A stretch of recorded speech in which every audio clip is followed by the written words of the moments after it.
The ambush didn't announce itself. It detonated. 1 second my wife was walking across the HOA Commons, daylight, clean and ordinary. The next second hands came out of nowhere and the world tilted sideways. The sounds collapsed first. Kids laughing. Music from a portable speaker. Someone clapping. All of it crushed into a dull, underwater roar like violence heard through concrete. The only thing that stayed sharp was Sarah's body, as it was shoved hard from behind and sent crashing to the pavement in front of everyone. She didn't trip, she didn't stumble. This wasn't an accident or confusion or crowd movement. This was force. Coordinated, deliberate. HOA goons moving with purpose, not panic, like they had rehearsed this exact intimidation attempt. Her shoulder hit first, then her hip, then her head snapped sideways with a sound that cut straight through my chest. I was already moving before she finished falling. Training doesn't wait for permission. Husband disappeared. Operator stepped forward. I crossed the distance in 3 strides and dropped beside her, knees hitting concrete, hands already assessing without thought. Sarah, look at me. My voice didn't shake. It anchored. Can you hear me? Her eyes were open but unfocused, shock wrestling pain for control. She tried to push herself up and failed. That told me enough. I checked her neck. Alignment first. Fingers light but exact. Then skull, then pupils. Equal. Reactive. Good. Her left arm was wrong. The wrist was swelling fast, angle already drifting into something unnatural. Fracture. Clean enough to see. Ugly enough to hurt. I told her to stay still. I told her to breathe. I told her I had her. The words were calm, but every syllable carried steel. Before we move forward, drop a comment from where are you watching right now. That was when I felt it. The presence. The threat still standing. I looked up. 3 men. All matching polos. Cheap fabric, bad embroidery. Vance Premier security stitched across their chests like a costume badge. Clipboard parasites dressed as authority. Wannabe cops with posture but no restraint. The one closest to Sarah stood square, chin high, hands flexing like he was proud of himself. The other 2 flanked him just enough to make a point. Formation, theater, HOA mafia enforcement in broad daylight. Sun, and behind them, perfectly positioned, watching the scene like it was a performance she had commissioned, stood Eleanor Vance, HOA president, power-drunk board queen, the woman who ruled this neighborhood like a private fiefdom and called it community standards. Her face didn't show shock, didn't show concern, didn't even show surprise, just thin-lipped satisfaction, approval, the look of someone watching an intimidation attempt land exactly where intended. This wasn't a scuffle. This wasn't a misunderstanding. This was a message delivered through violence. Public, clean, unapologetic. People stood frozen around us. Phones halfway raised, mouths open. No one moved. That silence wasn't confusion. It was fear. Eleanor had cultivated it carefully. Years of selective enforcement. Years of harassment escalation disguised as compliance. Years of watching what happened to people who pushed back. I kept my hands on Sarah, splitting my attention cleanly. One part of me was a medic running triage. The other part was cataloging threats. Distance, body language, hands, exit routes. These men weren't backing away. They were holding ground. That mattered. Sir, the thick-necked one said, voice loud enough to perform authority. You need to step back. This is HOA enforcement. He gestured vaguely like the words themselves carried weight. Fake enforcement. Trespassing violation dressed up as confidence. I didn't look at him. I kept my eyes on Eleanor. She met my stare and didn't blink. That told me everything. She'd ordered this. Not just approved it, ordered it. Sarah hadn't fallen into a situation, she'd been removed. This was home invasion behavior without walls. Assault in the open justified by bylaws and bullies. I tore a strip of fabric from a vendor banner and splinted Sarah's wrist against a rolled pamphlet. Movements smooth, efficient, practiced. My voice stayed low. You're okay. Fracture only. I've got you. She nodded once, trusting me without question. That trust mattered more than anything else in that moment. The medic in my head finished his checklist.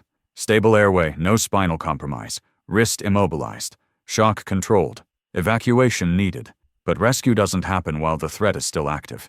That's the part they don't teach civilians. You don't treat the wound while the knife is still in the room. I stood slowly. The air shifted. People felt it even if they didn't understand it. I wasn't yelling. I wasn't posturing. I was calm, controlled, dangerous in the way that doesn't need volume. What authority, I said evenly, do you think allows you to put hands on my wife? The words weren't a question. They were an audit. The goon opened his mouth. Eleanor stepped forward half a pace, inserting herself into the moment like a monarch correcting a servant. Your wife was disrupting a community event, she said coolly. She refused to comply with HOA directives. My security acted appropriately. There it was. Admission without apology. Abuse of authority stated like policy. She expected me to argue rules. She expected me to threaten lawyers. She expected noise. She didn't expect silence. I let a beat pass, then another. Let everyone hear what no one else was saying. You assaulted a resident, I said. In public, without authority, in front of witnesses. I turned slightly so the crowd heard it too. That's not enforcement. That's a crime. Her eyes hardened. You should be careful, she said. Escalating this won't end the way you think. That was the mistake, not the threat itself. The certainty behind it. She still thought she was in control. She still believed her HOA cult insulated her from consequence. I knelt again and lifted Sarah carefully, keeping her arms supported, her weight steady. We're leaving, I said to her softly. Then I looked back at Eleanor. But this doesn't end here. She smiled, just barely, the kind of smile people wear when they think they've won something permanent. She had no idea what she'd just activated, and that was when everything snapped. I didn't become calm in moments like that by accident. Calm is learned the hard way, burned in when panic gets people killed. Before Willow Creek, before clean sidewalks and HOA newsletters slipped under doors like polite threats. My world was measured in seconds and blood loss. I spent 15 years as an Air Force pararescueman, a PJ, the one they call when everything is already broken and someone still needs to come home. You don't survive that job by being emotional. You survive it by controlling the moment, by imposing order where none exists. Sarah understood that part of me better than anyone. She carried her own version of it, forged under fluorescent hospital lights and tracer fire. ER doctors learn the same discipline. You don't fall apart when someone's bleeding out in front of you. You focus, you act, you stabilize. We recognized that in each other early on, two people shaped by chaos who wanted something quieter without becoming soft. Willow Creek was supposed to be that place. Manicured lawns, predictable rules, a neighborhood sold as safe, orderly, controlled. The realtor called it a model HOA community. I heard structure. I heard boundaries. I heard a place where my skills could finally go dormant. What I didn't hear was warning. Power always hides behind words like order. Eleanor Vance had been HOA president long before we moved in. Her name came up immediately, always in lowered voices, always with the same edge. She was described as meticulous, passionate, protective of property values. What that really meant was power-drunk and petty. A woman who mistook compliance for respect and silence for agreement. She ruled through paperwork and intimidation, a surveillance creep with a smile, and a board that rubber-stamped whatever she wanted. At first, her attention wasn't on us. We were quiet, compliant enough, useful even. Sarah volunteered at community health events. I helped with safety planning. We didn't challenge anything. That's how predators like Eleanor operate. They don't bite until you move. Sarah moved when she saw something broken. Veterans came into her ER with no visible injuries and all the symptoms no one wanted to deal with. Panic attacks, insomnia, hypervigilance, depression, PTSD that never made it onto HOA brochures. She watched them get patched up and sent back into lives that offered no space to breathe. So she designed the garden, a healing space, natural lines, no rigid symmetry, plants chosen for grounding, not appearance, a place meant to calm nervous systems that never truly shut off. It was selfless, it was smart, and it violated Eleanor's vision. The Architectural Review Committee shut it down on paper first, called it non-conforming, aesthetic violation, morbid, detrimental to property values, language chosen to sound neutral while doing harm. Sarah appealed. She presented studies. She brought letters from clinicians.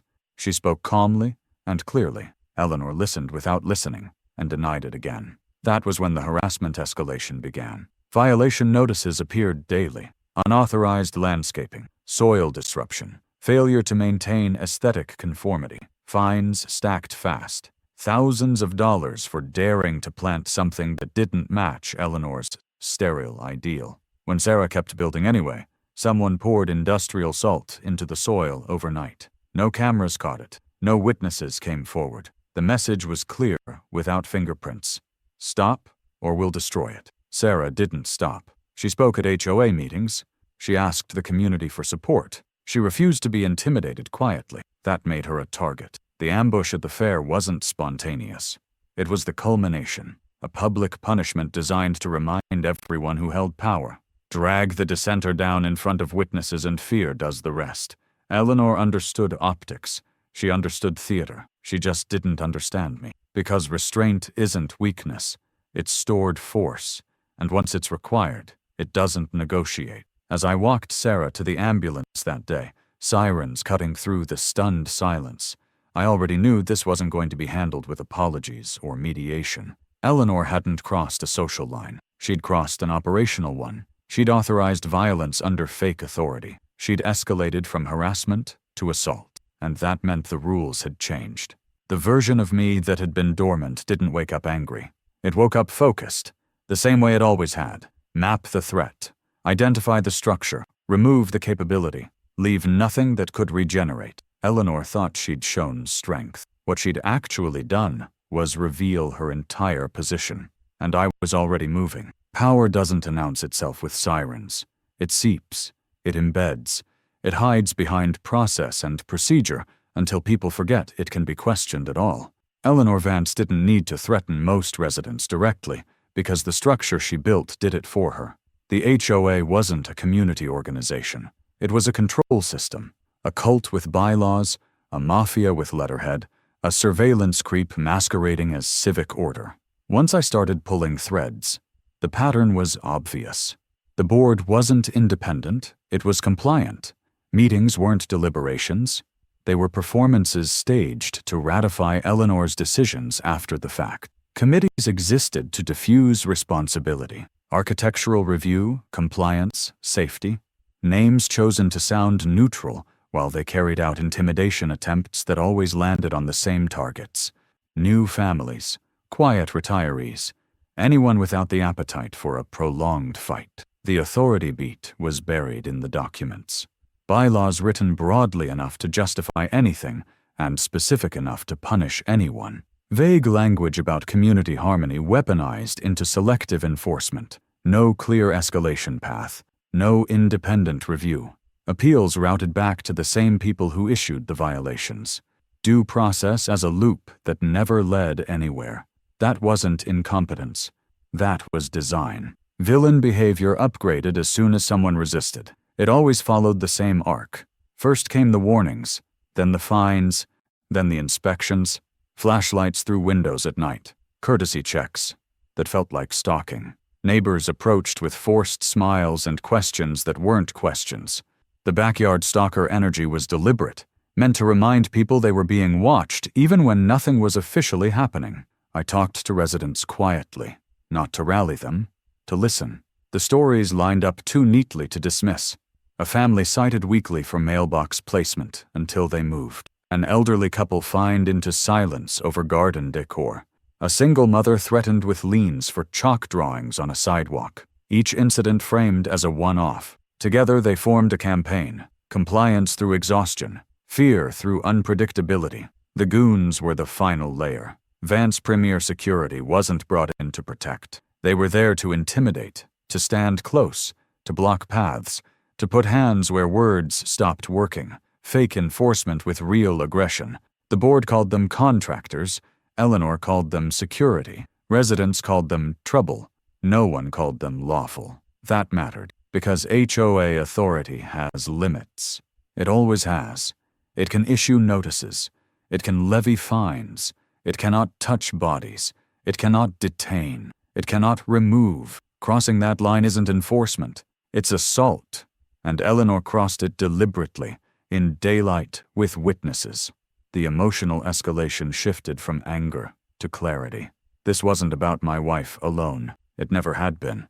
Sarah was the visible target because she refused to fold. But the structure had been hurting people quietly for years. The ambush just tore the mask off. I started collecting hard proof, contracts, emails, meeting minutes, patterns of enforcement. The board's language changed depending on who they were addressing. Polite to attorneys? Aggressive to residents? That duality was the tell. Power always speaks differently when it thinks it won't be challenged.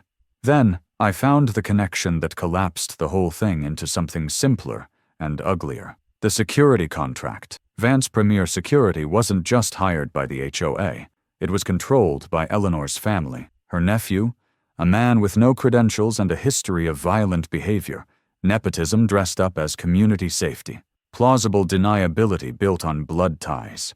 That was the moment the abuse of authority upgraded into something criminal, because once you understand the structure, you understand the pressure points.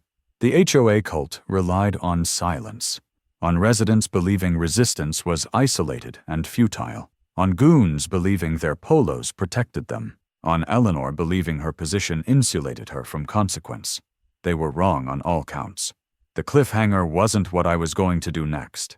It was when, because the structure was now fully mapped, and I was done observing. Here's where everything blew apart. Once the structure was mapped, the work became mechanical. No emotion, no confrontation, just verification. Discovery is where power-drunk boards panic because paper doesn't argue and records don't forget. I shifted into audit mode, the same mindset I used after missions when every decision had to be justified and every failure documented. If Eleanor's authority was real, it would survive sunlight. If it wasn't, it would collapse under it. I started with the contract. The HOA's agreement with Vance Premier Security was thin, vague, and intentionally sloppy. No scope of authority clearly defined. No limits spelled out. Language padded with words like support, presence, and community assistance. The kind of phrasing that tries to look harmless while leaving room for abuse. There was no clause authorizing physical removal of residents, no authorization for detainment, no legal cover for hands-on enforcement. That meant the ambush at the fair wasn't just immoral, it was indefensible. The authority beat came next. State licensing records, public database. 2 searches was all it took. Vance Premier Security's license had lapsed months earlier. No renewal, no active coverage, no individual credentials for the men who put their hands on my wife. They weren't just acting outside HOA authority. They were acting outside the law. Trespassing violation by uniform. Assault wrapped in embroidery. Insurance was worse, or better, depending on how you looked at it. There was none. No liability coverage. No bonding. Nothing that would protect the HOA or its board members once reality caught up. Anyone injured by these goons wasn't just a victim. They were an existential threat to the entire organization. One lawsuit could burn it to the ground. Eleanor either knew that or didn't care. Both options were damning. I pulled incident reports, prior complaints, emails sent late at night and answered early in the morning with curt dismissals. Residents had tried to raise alarms before, about aggressive behavior, about men blocking driveways, about intimidation dressed up as presents. Each complaint was closed with the same language. No violation found. Contractor acted within scope that didn't exist. The villain behavior upgrade became unmistakable. This wasn't enforcement gone wrong. It was enforcement never authorized. A pattern of fake authority sustained by silence and fear. Eleanor had built a system where plausible deniability did the heavy lifting until someone got hurt in front of witnesses. Witnesses were the next layer. I didn't interview them like a lawyer. I listened like an operator. People tell the truth when they aren't being asked to perform it. A vendor who saw the shove. A parent who heard Eleanor give the order. A board member who wasn't supposed to talk but couldn't stop once they started. Each account lined up cleanly. No contradictions, no confusion. The sequence was solid, ordered removal, physical force, no warning, no de-escalation one. I documented everything. Dates, times, names, screenshots, audio snippets. Nothing dramatic, just irrefutable. Evidence doesn't need adjectives, it needs accuracy. And accuracy was on my side. The emotional escalation wasn't rage anymore. It was inevitability. Eleanor had built her power on the assumption that no one would ever slow down enough to read the fine print. She was used to speed, to intimidation, to people backing off because fighting was exhausting. She'd never planned for someone who treated her HOA like a hostile organization and dismantled it piece by piece. By the time I finished compiling the report, it was thick, heavy, unavoidable. It didn't accuse, it exposed. It didn't threaten, it informed, and that made it lethal. I titled it plainly, Regulatory and Liability Analysis. No flourish, no the kind of document that makes attorneys sit up straight and insurance carriers stop returning calls. I sent copies to the HOA board, their insurer, and 2 state agencies that don't care about neighborhood politics. Then I waited. Because once proof is released into the system, you don't chase outcomes. You let gravity work.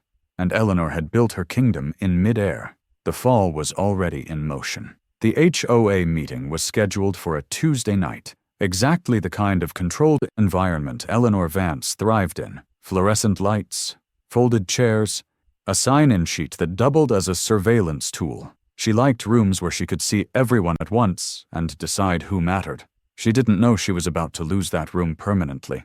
I didn't arrive early. Power addicts expect early. They expect preparation to look like nerves. I walked in on time, calm, carrying a single binder under my arm. Sarah stayed home. This wasn't her fight anymore. It never should have been. Eleanor sat at the front table, flanked by board members who suddenly looked less confident than they used to. My report had already landed in their inboxes. You could see it in their posture. Fear has a physical shape. It pulls shoulders inward. It shortens breath. They'd read enough to know something was wrong, but not enough to know how bad. Eleanor opened the meeting with a statement about community harmony. She referenced the fair incident as an unfortunate misunderstanding. She praised her security contractors for professionalism. She spoke slowly, carefully, the way people do when they believe repetition can turn lies into facts. I stood before she could move on. The room went quiet instantly, not because I demanded attention. Because silence follows certainty. I walked to the front and placed copies of the binder on the table, one in front of each board member. Then I turned and handed copies to the first row of residents.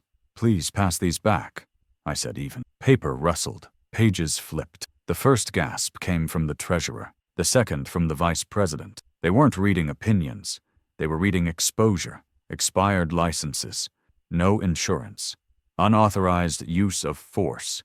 Each page was a countdown. Eleanor demanded to know what I thought I was doing. Her voice carried the old authority, but it wavered at the edges. I answered without raising mine. I told her the security firm she hired was illegal. I told the board they were personally liable for every action taken by those men. I told them their insurance carrier had already been notified. I told them the state had been notified. I told them this wasn't a debate. That's when the room fractured. Board members turned on Eleanor publicly. Accusations flew, questions sharpened. Someone asked if she knew the license was expired. Someone else demanded to know why the contract was so vague. Eleanor tried to regain control, tried to speak over them, but authority doesn't survive exposure. It collapses into noise. She locked eyes with me and leaned forward, voice low and venomous. She said her nephew wouldn't take this lightly. She said I was making a mistake. That was no longer an HOA threat. That was criminal intimidation. I noted it silently. Evidence accumulates whether you acknowledge it or not. Within days, the collapse accelerated. The insurer dropped the HOA. Immediately, gross negligence voided the policy. Board members panicked. Resignations followed. Emails leaked. Documents surfaced. Eleanor's allies vanished as fast as her protection did. The press caught wind. Headlines don't care about bylaws. Her nephew tried one last intimidation attempt. Showed up drunk, threatened property, yelled about finishing what he started. I filmed. I called it in. He was arrested without ceremony. The wannabe enforcer reduced to a report number. Eleanor's attorneys called to surrender. Settlement, quiet exit, no admission of guilt, no apology worth hearing. She wanted a meeting, one last attempt to control the narrative. I agreed because sometimes humiliation requires witnesses. She read her apology from a prepared statement, eyes never meeting ours. Words chosen to protect assets, not acknowledge harm. Sarah spoke once, calm, precise. She told Eleanor power without accountability is abuse. She told her money couldn't fix what she'd broken. She told her the only justice was removal. That was the end. Eleanor sold her house. liquidated assets, left the neighborhood without farewell. Her name stopped appearing on agendas. Her security disappeared. Her board dissolved. The HOA cult imploded under the weight of its own lies. No shouting, no victory speech, just silence where fear used to live. Not one of them could look me in the eye. The retaliation wasn't loud, it was procedural. That's what made it irreversible. Once the collapse started, I didn't press. I documented, I forwarded, I waited. Regulatory systems don't need emotion to function. They need clean inputs and time. I provided both. The agencies did the rest with a precision Eleanor never anticipated. The first authority beat landed through the insurer. Their letter was clinical and final. Coverage denied due to willful misconduct and negligent hiring. No appeal, no grace period. Without insurance, the HOA was naked. Every past act became a live liability. Every board member became personally exposed. You could feel the panic ripple through the neighborhood without a single announcement being made. Next came the state. Licensing investigators don't posture. They audit. They pulled the security firm's records and found exactly what the paper trail promised. Expired credentials, no training certifications, no background checks, no legal authority to perform enforcement of any kind. Each finding upgraded the violation from administrative to criminal. The men who had put hands on my wife weren't just trespassers. They were impersonators. Then the civil machinery engaged. Depositions, subpoenas, affidavits. Board members began cooperating to save themselves. Emails surfaced showing Eleanor had been warned. Meeting minutes revealed objections she overruled. The narrative she'd maintained, confusion, misunderstanding, isolated incident, collapsed under sworn testimony. Power-drunk decisions don't age well once they're frozen in ink. Emotionally, this phase wasn't satisfying. It was settling, the kind of quiet you feel when a wound stops bleeding. The villain behavior didn't escalate anymore because it couldn't. The capacity was gone. No goons, no leverage, no intimidation. Only consequences arriving on schedules Eleanor couldn't influence.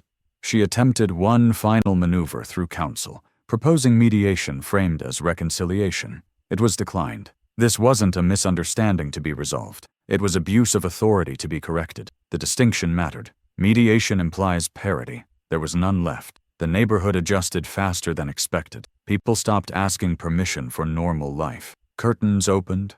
Gardens grew. Conversations happened in driveways again. The absence of enforcement was not chaos. It was relief. The board's emergency meetings grew shorter, then stopped entirely. Authority evaporates when no one believes in it anymore. I didn't attend the final dissolution vote. I didn't need to. The paperwork arrived in the mail like a death certificate.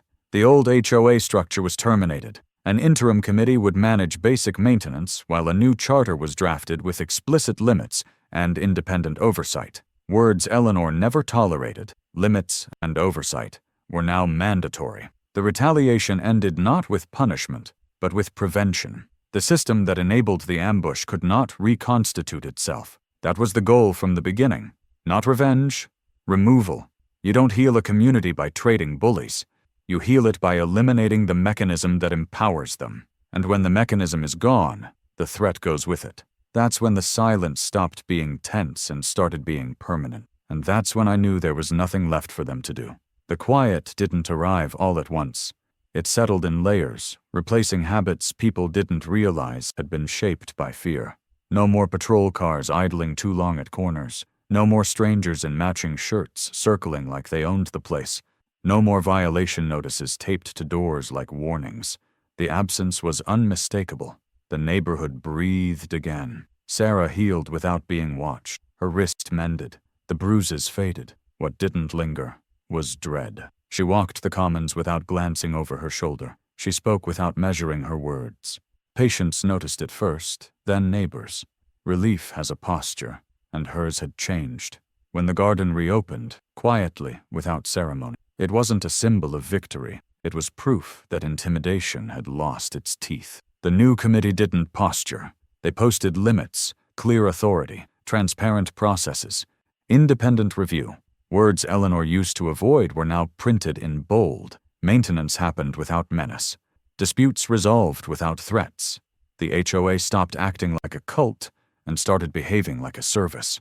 That difference showed up in the smallest ways. People waving again, kids drawing chalk on sidewalks without parents flinching, conversations that didn't trail off when someone important walked by. I kept my distance. I didn't need proximity to power to know it was gone. Power that survives only by intimidation collapses when people stop believing the performance. Eleanor's name disappeared from agendas, then from memory. Her former allies avoided eye contact when they passed me, not out of guilt, but because the illusion had shattered and they knew it. Nothing unnerves a bully like a witness who won't forget. The fair returned the next year. Same music, same stalls, no goons, no enforcement theater. Sarah spoke again, not defiantly, not cautiously, just normally. The applause wasn't loud. It was steady, real. No one asked permission. No one waited for approval. The moment passed without incident, which was the point. I walked home at dusk through streets that felt ordinary again. Ordinary is earned. It doesn't come from rules shouted through megaphones. It comes from trust rebuilt after it's been abused. The structures that enabled the ambush were gone, dismantled piece by piece, until nothing remained that could regenerate. No shortcuts, no substitutions, no new masks. There was no final confrontation to remember, no speech to quote, no apology worth accepting. The victory was the absence of fear and the permanence of consequence. The people who once relied on intimidation found themselves irrelevant, unheard, and alone. The power trip ended instantly.